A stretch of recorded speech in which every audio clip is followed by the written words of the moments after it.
Welcome back, ladies and gentlemen. We're glad that you're with us. Again, another episode in the coaching experience. And this is Crowd Out Distractions. That's right, crowd out distractions. And someone would say it again, crowd out distractions. A coaching guide to 5 challenges that help people achieve their goals, find personal balance, and perhaps even seek true success. The old song says you've got to accentuate the positive, eliminate the negative. You get that. You know the point. You know the song. The coaching experience helps people improve their lives by improving their performance so they can achieve the goals that are meaningful to them. And the coach comes alongside the client with ways of performing, speaking, questioning, and guiding that help them perform and act in ways that will improve their life and their career situation. So we're talking about choosing and changes. That's right. Coaches hear many stories from their clients. Some are stories of hope and aspiration. Others are of fear and frustration.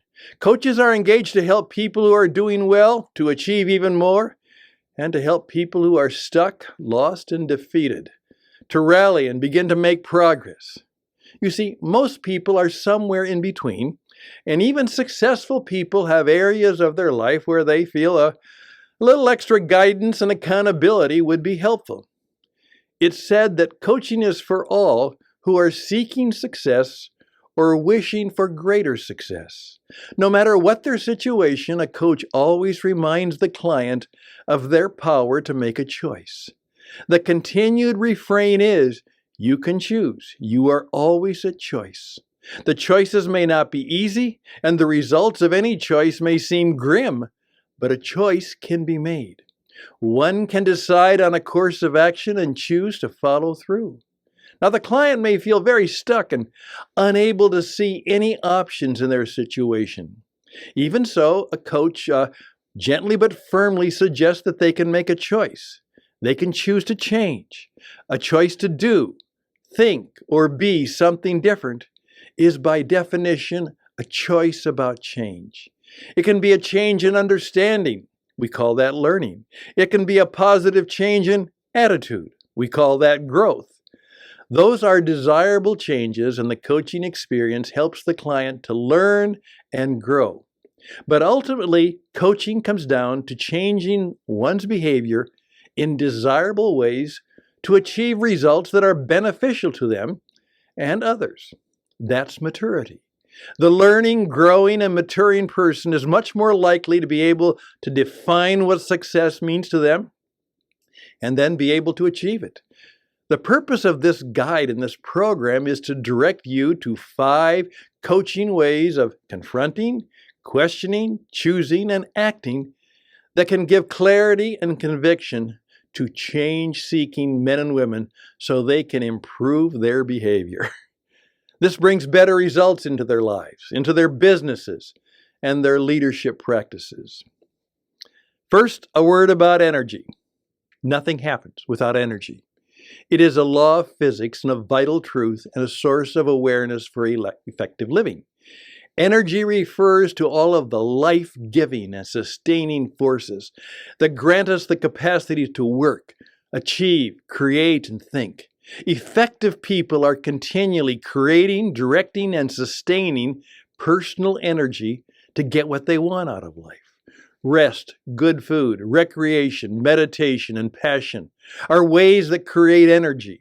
Bad relationships, boredom, stress, procrastination, anxiety, fear, and anger deplete our energy. Now, the coach is constantly challenging the client to be energy aware, to seek to know what gives energy to their life and business practices. The reverse should also be known. What is draining and dissipating their energy? When such awareness sinks into the psyche of our daily living, we can often make better choices. Remember that energy is truly a matter of life and death. Here are the 5 coaching experience challenges. The 5 challenge arenas that a coach brings to the client leading to greater energy, effectiveness, achievements, and maintaining personal balance are, first of all, focused concentration. What do you want? Crowd out distractions. What do you not want in your life? Promote attraction. What will help you influence others? Reduce fear. What will help you act with greater courage? Seek greatness. Can you accept a challenge to be one of the best? Now, following are the details as to how to bring these challenges to yourself and to the client and help them make commitments and take action. Focus concentration. What do you want? The long-standing quip by adults with years of experience, "I'm trying to figure out what I want to be when I grow up," is more wisdom than wisecrack. The truth is that most people live their lives more by accident than by intention. Another old quip goes, "If you don't know where you are going, you will land up someplace else." These sayings demonstrate the need for a goal. Coaching requires a deep commitment to some goal by the client. Setting specific, measurable, and time-dated goals seems a mundane, almost obvious exercise. But goal setting is basic to all effective performance and achievement. But such common wisdom is not all too common. An action. One longtime coach says success comes from goal setting. Everything else is merely details. Yet years of anecdotal research and personal experience confirms an oft-noted belief that only 3% of the population are serious goal setters. Most people in significant areas of their life simply do not know what they want. They do not know what to focus their vision on and what to concentrate their energies on. Bill Kristol's classic funny film with a point, City Slickers, can help us understand the challenge. Now you remember, in the story, 3 frustrated businessmen decided to go out and be cowboys at a dude ranch for a season. The plot and related pratfalls are predictable, but finally the archetypical cowboy Marlboro man character, Slim, played by Jack Palance, sets the story in a scene.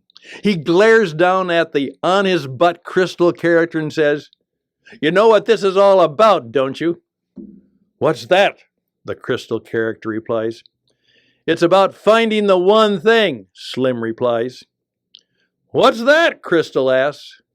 "That's for you to find out," is the challenge that Slim spits out. In a similar vein, almost 2,000 years ago, St. Paul the Apostle coached the fellow believers with the words, "Forgetting what is behind, this one thing I do."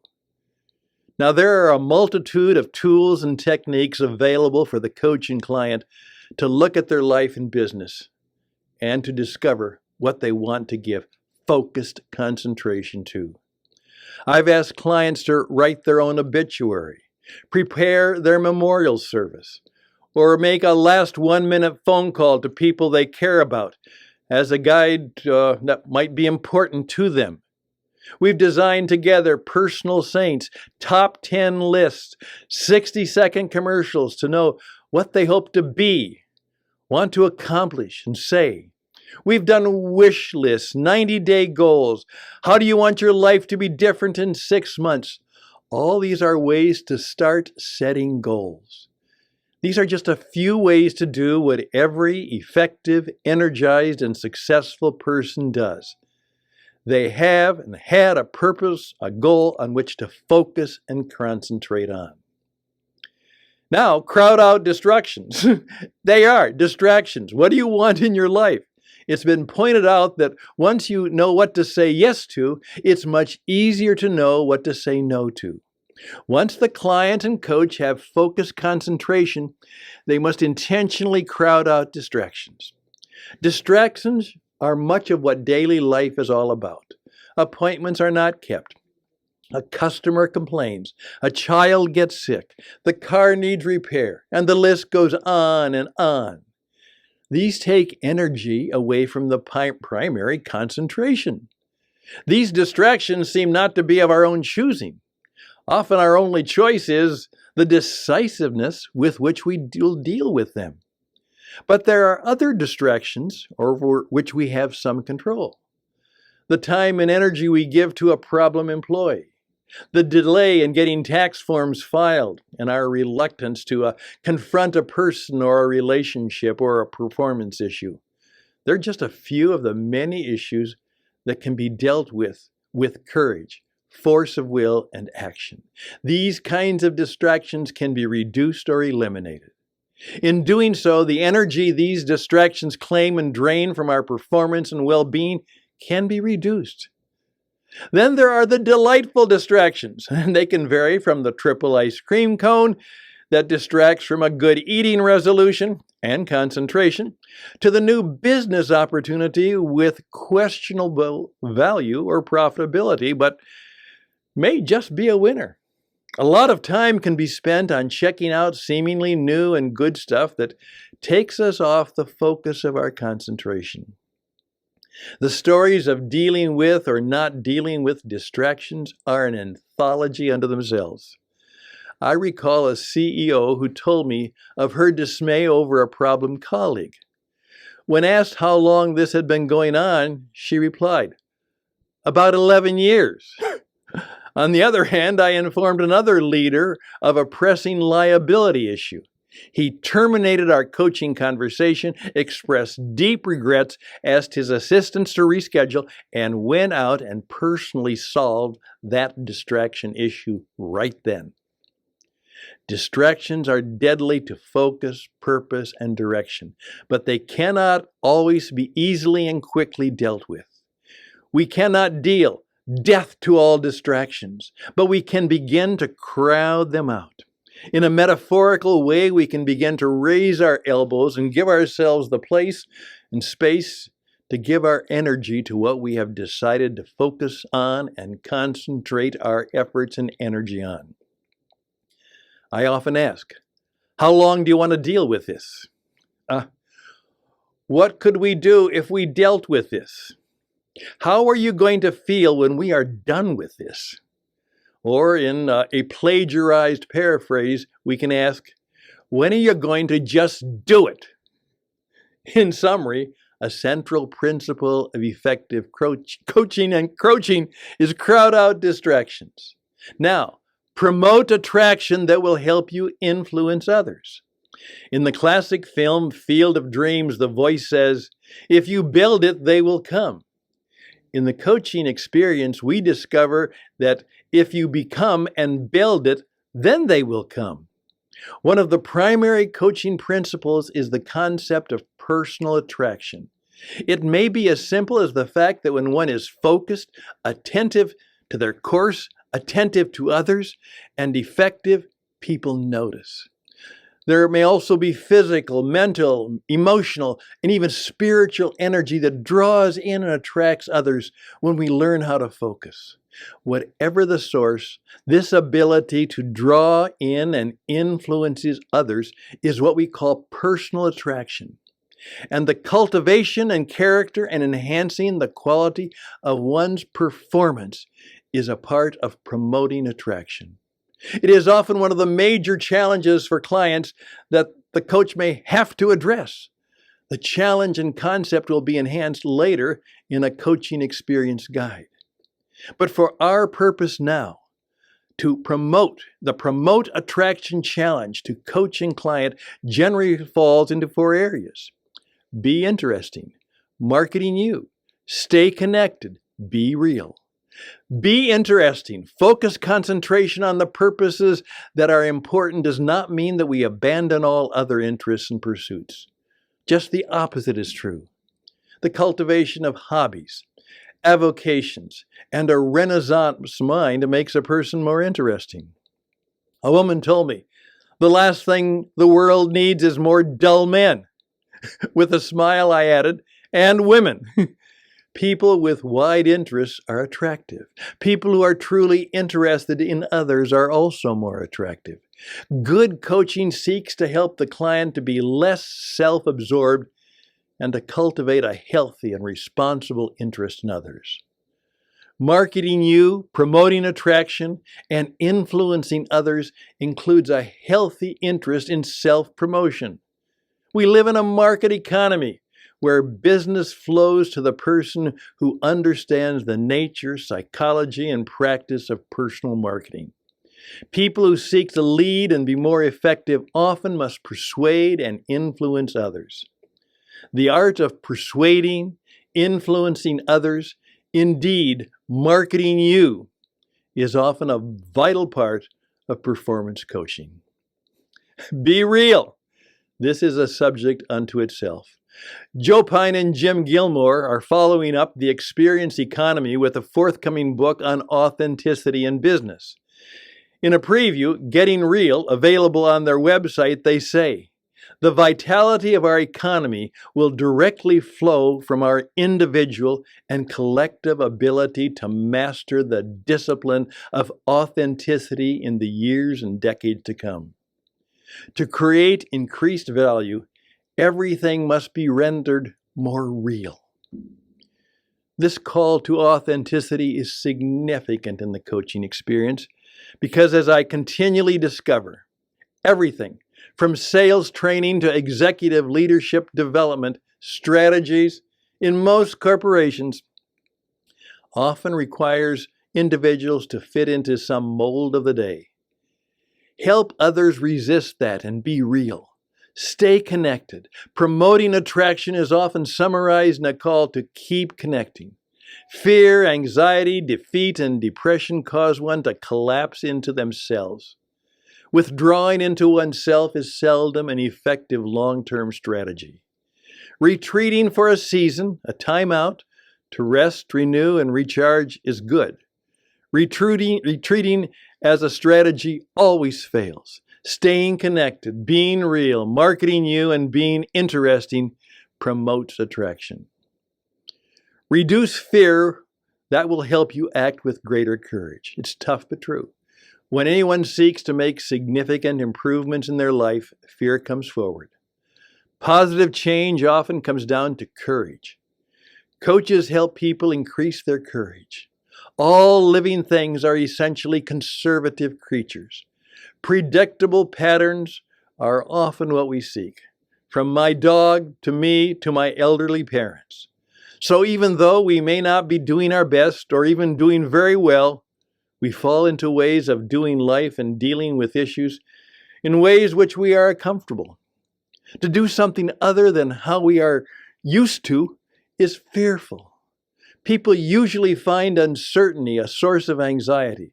A totally anecdotal idea claims that over 70% of the population seeks security over significant opportunity. Less than 30% will ever consider an opportunity if it has any real significant risk to it. Much of a person's risk-taking propensity and personality is rooted deep in our psyche. Many people find it difficult to change unless they have a significant incentive or face some severe adversity, or they have nothing to lose. Yet significant improvement often requires risk-taking and fighting our fears. Even though it is difficult to do, people can grow and they can become bolder. The coach must match their counsel with their own commitment and life adventure. They must seek their own solutions to overcoming their fears and gain experience in doing so. They can share that knowledge with others. They also need to investigate how others have lived out their dreams in the face of fears, worry, and anxiety. The coach must be a source of encouragement to their client. In a later coaching experience guide, we will explore some possible fear-reducing and courage-increasing strategies. But for our purpose now, we simply note that this is one of the primary challenges of the coaching experience and the personal venture into acting clearly and courageously in small but significant steps, and it must be pursued. Seek greatness. Can you accept a challenge to be one of the best? The final challenge is not for all, but it is one on the coaching agenda. All men and women, no matter what their situation, have a spiritual call and a psychological need to make a contribution to the common good. As Albert Einstein is reported to have said, we are here to help and serve others. We are made for service. The sad fact is that most people never come close to fulfilling the full call of their contribution. But the call is there. On a very practical level, business writer and philosopher Jim Collins, in his best-selling books Built to Last and Good to Great, asks questions and seeks answers on how to pursue and preserve the best life and business practices. One of Collins's coaching questions is, at what could you be the best in the world at? It is a practical and commercial call to greatness. Many people are simply dealing with their day. They are hoping to move beyond that and have a better future. The coaching challenges of focused concentration on better life practices and goals will make that vision more of a reality. Crowding out distraction, promoting personal and commercial attraction, and overcoming fear contribute to the personal energy building that is needed to achieve good things. However, on occasion, and to the right client, the challenge to define and possibly pursue personal greatness must be addressed. That's right. Address the ability to at some time, maybe now, maybe soon, maybe in the future, be at your best. See if God has led you, your spirit has entwined you and embraced you to seek personal greatness. That could be something made just for you. Well, thank you. This has been a significant and a bit of a lengthy challenge. I hope you'll review it and go back and listen to it again.